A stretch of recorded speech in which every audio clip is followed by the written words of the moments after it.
1850 को लो लागेर बजार चाहिँ लास्ट ट्रेडिङ डेजमा चाहिँ अलिकति तपाईँको ट्रेड भोल्युम सहित चाहिँ मासतिर गएको देखिन्छ।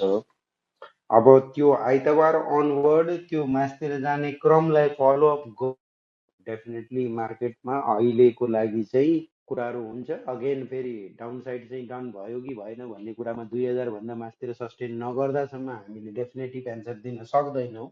टेक्निकल्ली कुरा गर्दैछु है म। भने अब फेरि 1850 लाई ब्रेक गरेर तलै आउँछ भन्ने चिजहरू चाहिँ त्यहाँ देखाउँछ।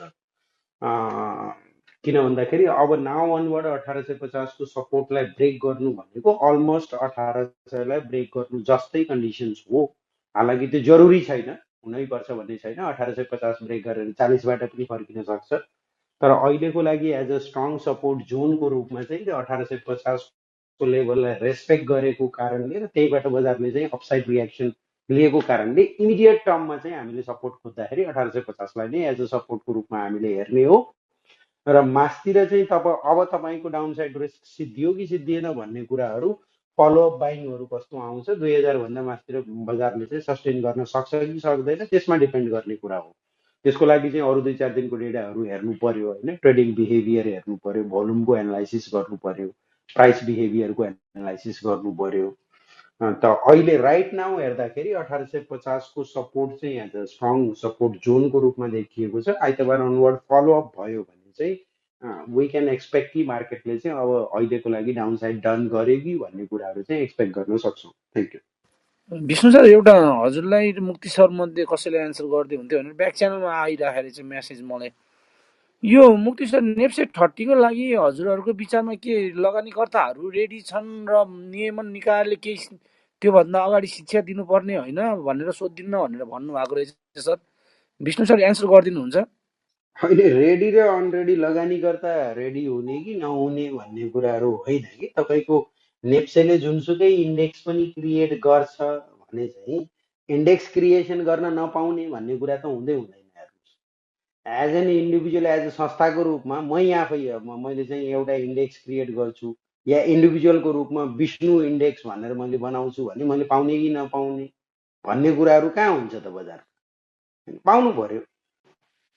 र त्यो इन्डेक्सलाई फलो कतिको गर्छ, वेदर त त्यो इन्डेक्स चाहिँ हो कि होइन, कतिको साइन्टिफिक इन्डेक्स हो, त्यसको चाहिँ पर्पज के हो, आदि चिजहरू पो कुराहरू चाहिँ तपाईँको आउने हो। भोलि बिहान त्यसले चाहिँ ट्रु जुन पर्पजको लागि इन्डेक्स ल्याइएको थियो त्यो पर्पज चाहिँ तपाईँको उसले चाहिँ अचिभ गर्ने हो कि होइन, या फेरि त्यस्तो खालको इन्डेक्सहरू बनाउँदाखेरि नर्मल मान्छेहरूले त्यो इन्डेक्सलाई फलो गर्ने हुन् कि होइनन्। या भनौँ जस्तो नेप्सेले भनेको छ भविष्यमा गएर यही नेप्से 30 लाई चाहिँ हामीले एज अ फ्युचर्सको रूपमा अप्सन्स मार्केटको रूपमा चाहिँ हामीले युटिलाइज गर्छौँ भनेर उसले भनेको छ भने वेदर त्यो चिजमा पोसिबल छ कि छैन, या फेरि उसले इन्डेक्स त्यो सिलेक्सन क्राइटेरिया भित्र चाहिँ गर्दाखेरि साइन्टिफिक तरिकाले सिलेक्सन क्राइटेरियाहरू राखेको छ कि छैन भन्ने कुराहरू पो म्याटर गर्ने कुरा हुन्। इन्डेक्स ल्याउन पाउँछै पाउँदैन, इन्डेक्स ल्याएर उपयुक्त गर्यो कि गरेर लगानीकर्ता रेडी छन् कि छैनन् भन्ने कुराहरू त त्यो त सेकेन्डरी कुराहरू मात्रै हो। लगानीकर्ताले त्यो इन्डेक्सलाई फलो गर्ने, सब्सक्राइब गर्ने र यो चाहिँ इन्डेक्सलाई फलो गर्दाखेरि ट्रु रिप्रेजेन्टेसन गर्छ, उनीहरूले जुन पर्पजको लागि इन्डेक्स ल्याएको त्यो पर्पजलाई चाहिँ सल्भ गर्छ भन्ने लाग्यो भने डेफिनेटली त्यो इन्डेक्सलाई फलो गर्छ। यदि पर्पज डिफिट हुन्छ, सल्भ गर्दैन र इन्भेस्टर्सले त्यो इन्डेक्सलाई फलो पनि गर्दैनन् भने चाहिँ त्यो इन्डेक्स फेलियर भयो। त ल्याउन पाउने कि नपाउने भन्ने क्वेसनै होइन, ल्याउन मजाले पाउँछ, तर ल्याएको तरिका ठिक हो कि होइन त्यसको चाहिँ मेन चाहिँ लजिक्स, त्यो इन्डेक्स ल्याउनुको पछाडिको लजिक के थियो र कुन पर्पजको लागि ल्याइएको भन्ने कुराहरू प्राइमरी हो, र त्यो प्राइमरी पर्पज चाहिँ सल्भ हुन्छ कि हुँदैन भन्ने क्वेसन्स मात्रै हो। Thank you.